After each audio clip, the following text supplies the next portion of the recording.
welcome back to the channel.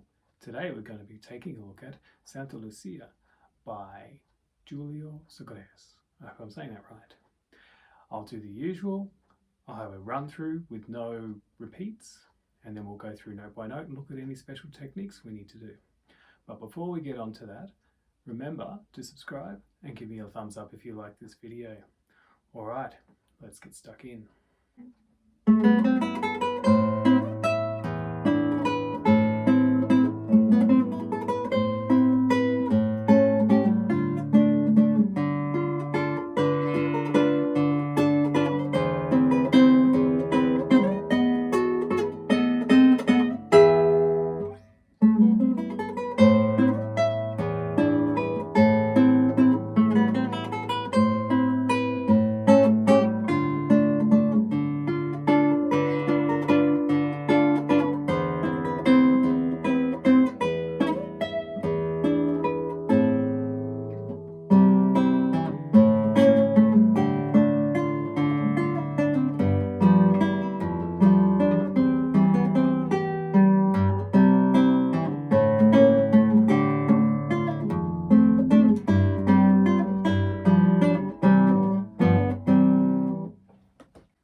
First run goes up in A minor, the piece being in A minor with a middle section in C major, a relative major. So our first run is A minor with a few extra notes, like the A minor chord with a few extra notes. So we get, so it's all basically A minor with a B in there. So we get A, B, C, E, A, B, C.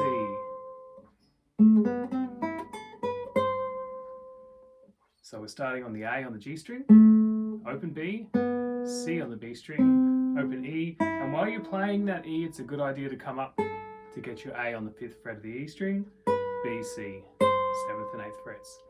Now you can play these either free stroke or rest stroke, it's up to you depending on how much you want the melody to bounce out of. With free stroke and with rest stroke, you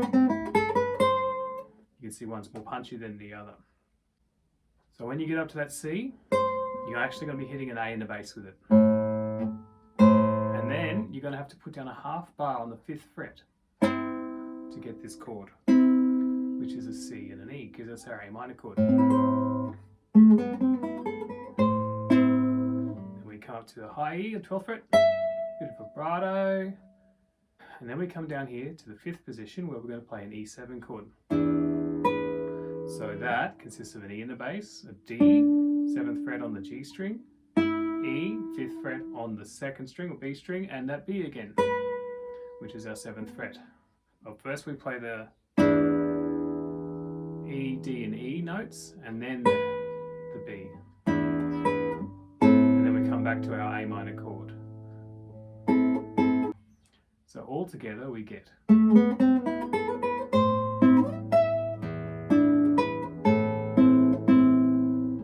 Does that all again. But now we're going to come down, so we play the B. We're coming down to play this A7 chord. So the A7 chord, we need to have a half bar on the 2nd fret. Now we don't actually play that, it's more of a D chord. So we have the half bar, A in the bass, and we're going to have an A with our pinky finger on the 5th fret. And then we're going to have a G with our 2nd finger on the 3rd fret to give us our A7 chord. And we go into a D minor chord. So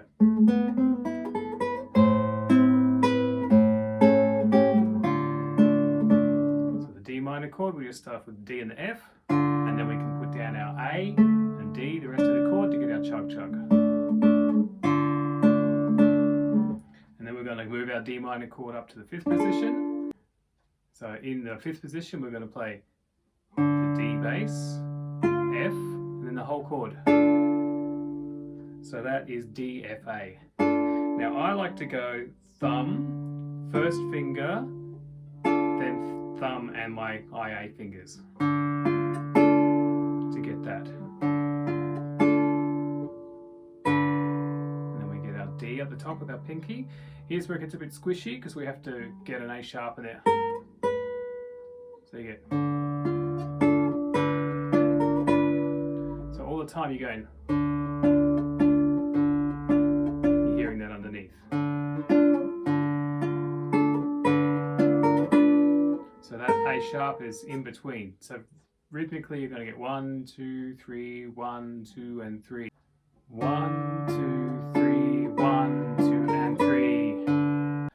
Finishing off our D chord, we go back into an A chord, which then changes. So we get the D chord, which is just basically an A minor shape, but we're using the open D. So it's chord, then we have the B on top with our pinky, and then we're going to come to here,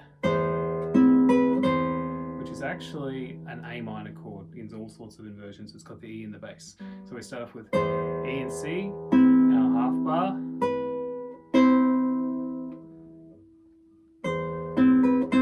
So again, I like to bring my thumb down to follow the bass. So our next chord is B7. We're going to use a D7 shape up here.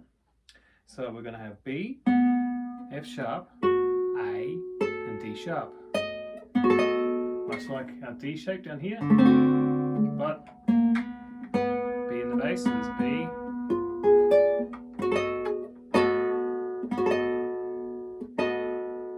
So coming from our previous chord,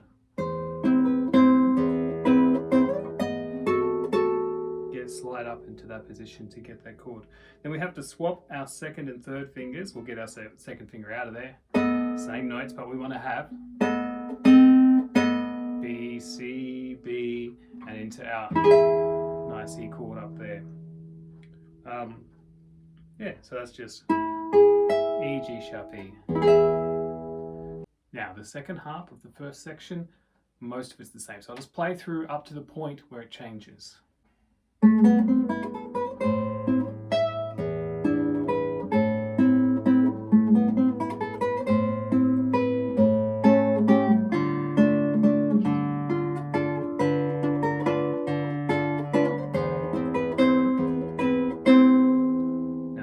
Up to the B7, but now we're going to play the E7, so it's B with an E, with our E and D, that's the chord, coming up to the E on the 12th fret, and then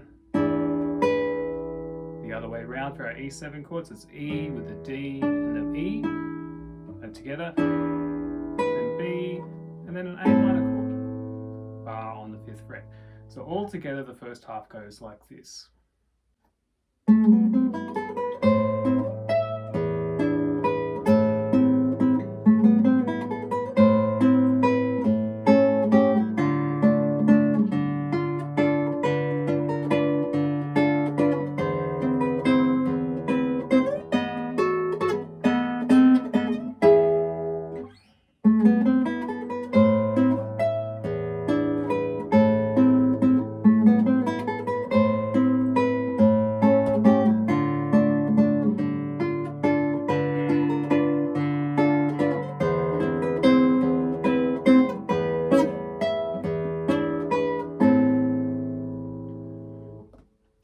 So you can hear it's very boom chug chug with a melody. What I like to do to sort of get this under my head is just do the chords.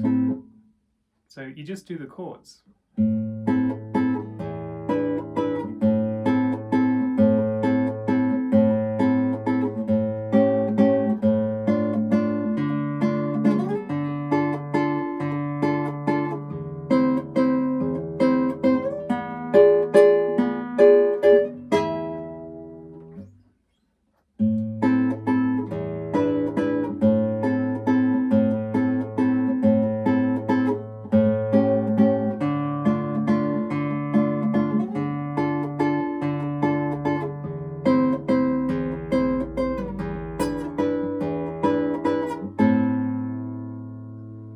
So you can see how that all fits together. It's nice if you can sing the melody over the top of that while playing the chords. It really helps separate your melody from the accompaniment.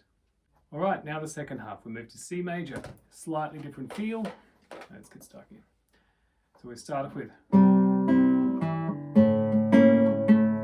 So that's a C chord going to an A chord. So it's C with G, C with G, which is 3rd fret A string, and the open G string, and then we have C and E. So 1st fret on B string and an E. And then we have this E on the D string. You should take off the C when you get to that because it gives you a better bass line. Now we get the A octave. This is a bit tricky to finger sometimes. So you play the A with the 2nd finger on the G string, and then you have to get your 3rd finger and 4th finger down to play C sharp and B flat. And then take the 4th finger off to get back to A. And you're including that E. And then we get into a D minor chord, but we start off with D and G. So D open, G on the E string. Then we play the A and D from the D minor chord. Then we get our F natural note. Then we have a little legato. So that's F, pull off to E, D, pull off to C.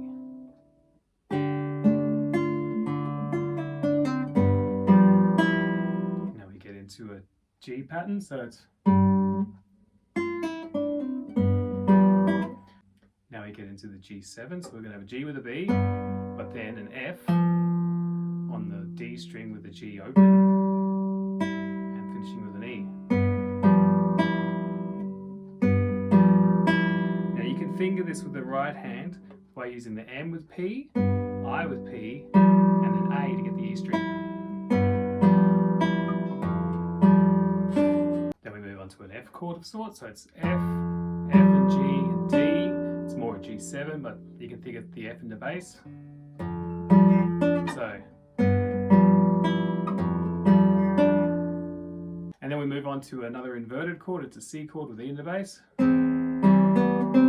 So you get E in the bass, C on top, and then we get E and G, which finishes off the chord. Doing the boom chug chug. So E with C, E with G, B on its own for the and, so it's 1, 2, and 3.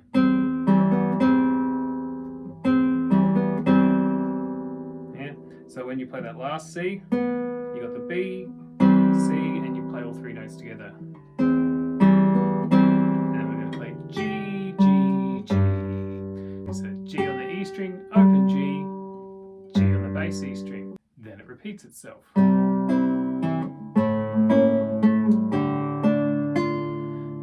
We have to get our 1st finger up into a bar. Some people will play for this next section a half bar on the 1st fret to start off with, because you have to jump up to get a full bar for the next part. So it's the same thing with the D minor. So you have the G in the top, so D and G, rest of the D minor chord, A and D, then F. You can either put the half bar or no bar, depending on how comfortable you are slipping from this to this. So from here you have to go. So we've got A with C, then G sharp or D. So after that we go into a G chord, G7 chord, or with a C in it. You might think of it as another C chord. So it's G, G, E, then G, C, G, F. So you need to have a little 2-string bar. You want to try and keep this bass ringing if you can. So it's a bit of a stretch. So you have the G with your pinky coming to an F. And you're going to play G, C, and G together. Then F on its own.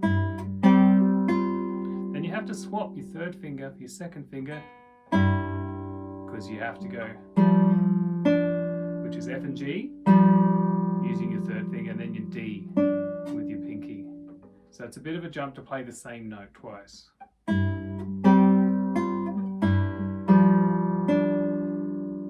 Then we get C, so just C, E, G, C, pretty much standard C. Then we get a G7, which is going to go G, F, G, B. So we're fretting the G and the F. We've got open G and B. And then back to C. So putting that all together,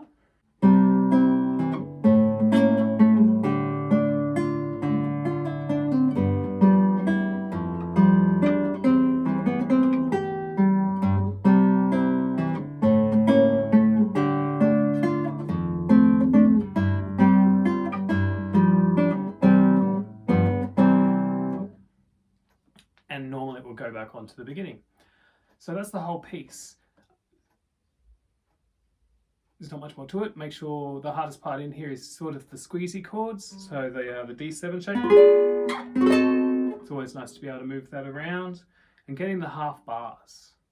Just bringing out the melody. If you can do all of that, after that it's about tonal and dynamic variation. Because you're playing a few times, you don't want it to sound the same. So I'll show you, because right at the beginning you play it twice. So you can start off, I like to think of your standard position being the string section of the orchestra. Up here's the flutes, down here's the brass. So you can decide who gets to do the repeats. You can start, say, we'll go strings and then flutes and see how that sounds.